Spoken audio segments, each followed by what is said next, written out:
Certo? Vamos mergulhar nisso. O ano de 2026 já começa a dar as caras no horizonte, né? E junto com o calendário, surge de novo aquele clássico embate entre os palcos políticos e as nossas realidades financeiras. Boas-vindas a esta explicação visual, onde a gente vai estruturar e destrinchar exatamente como as engrenagens do poder em Brasília afetam as contas de cada cidadão. A premissa central que a gente vai explorar hoje é fascinante e, confesso, um tanto quanto preocupante. Diante das urnas, a grande pergunta que precisamos fazer é bem direta. Será que a nossa economia se transforma num mero palco para o espetáculo eleitoral? Ou é esse imenso palco político que acaba desmoronando a estabilidade da economia? É um verdadeiro jogo de forças, onde as cortinas se abrem a cada 4 anos. E para tirar essa ideia de economia política do campo das ideias e trazer para o mundo real, basta olhar para a nossa rotina. Quando o jogo institucional das eleições começa a esquentar, as consequências não ficam presas lá nos debates da TV. Elas batem na porta e chegam de forma muito concreta na nossa carteira. A gente está falando do preço do litro da gasolina, do valor do quilo da carne no mercado, das flutuações absurdas do dólar. Toda a engrenagem financeira começa a dançar conforme a música da campanha. Parte 1. O teatro das eleições. Os gastos e as promessas.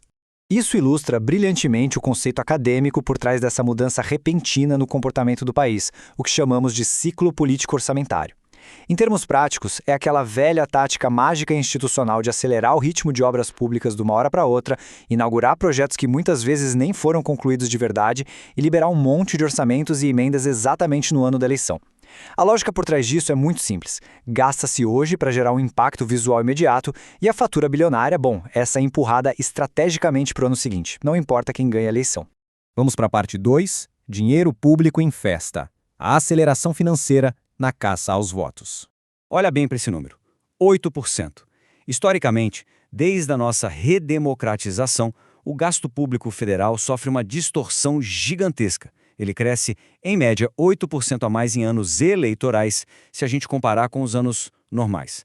É um salto estatístico enorme e prova, de forma puramente matemática, como uma máquina pública acelera os motores e injeta recursos de forma intencional antes de todo mundo ir para as urnas.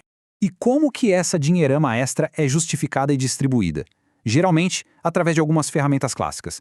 Primeiro, vem aquelas promessas matemáticas que muitas vezes são simplesmente impossíveis, como impostos totalmente zerados ou aumentos surreais para o salário mínimo.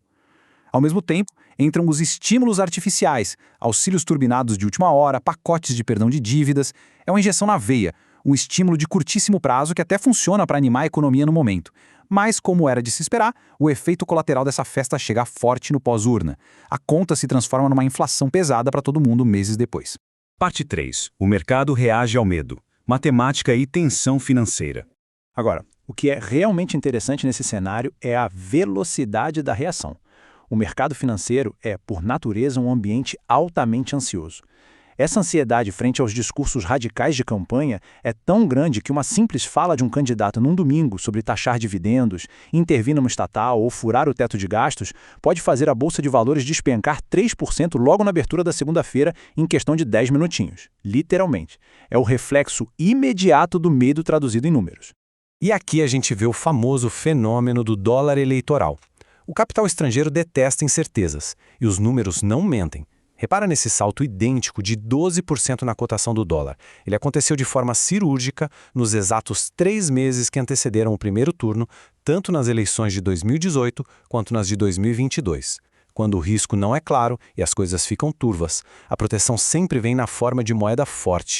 E o que rola logo depois dessas incertezas é um efeito dominó bem agressivo. Como o pessoal do mercado costuma dizer, o capital é covarde. Se o tom do discurso eleitoral soa radical ou imprevisível, os investidores fogem na mesma hora buscando portos seguros, mandando dinheiro lá para os Estados Unidos, Suíça ou até mesmo para as criptomoedas.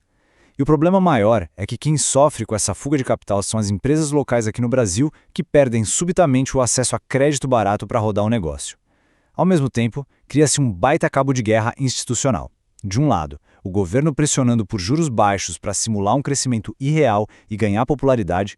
Do outro, o Banco Central, que tem a obrigação técnica de segurar os juros lá em cima para tentar conter a inflação gerada por toda essa bagunça. Chegamos na parte 4. Emoção contra matemática. A colisão inevitável.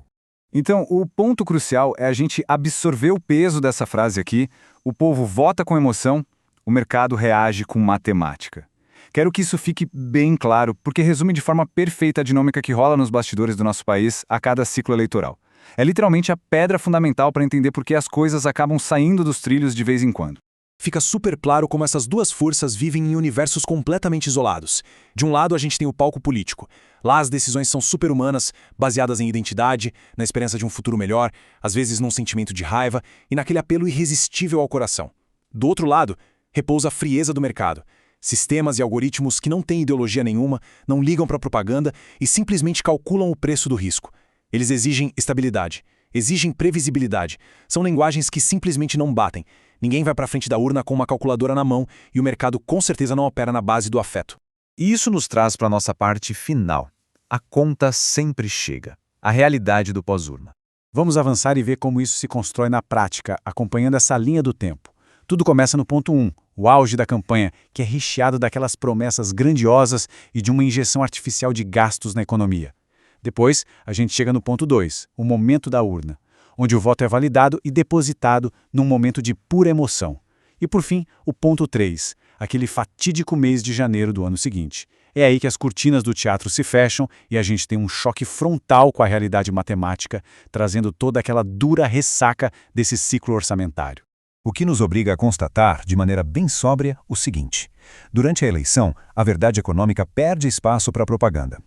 E é fundamental frisar que, olhando para os dados sem paixão, isso acontece independentemente de qual lado político esteja no poder, seja de esquerda, direita ou centro.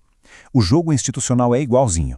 O político sobe no palco para vender um sonho maravilhoso, o mercado, do outro lado, cobra o risco dessa fantasia com juros compostos altíssimos, e no fim das contas, quem paga a fatura real desse espetáculo, lá na prateleira do supermercado ou na bomba de combustível, é a população. Somos nós.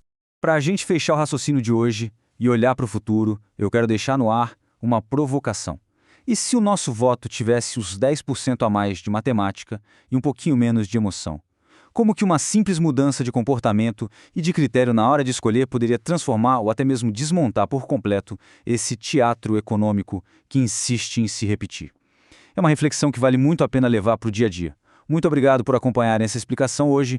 Vamos continuar prestando muita atenção às informações que chegam até a gente e nos vemos na próxima análise.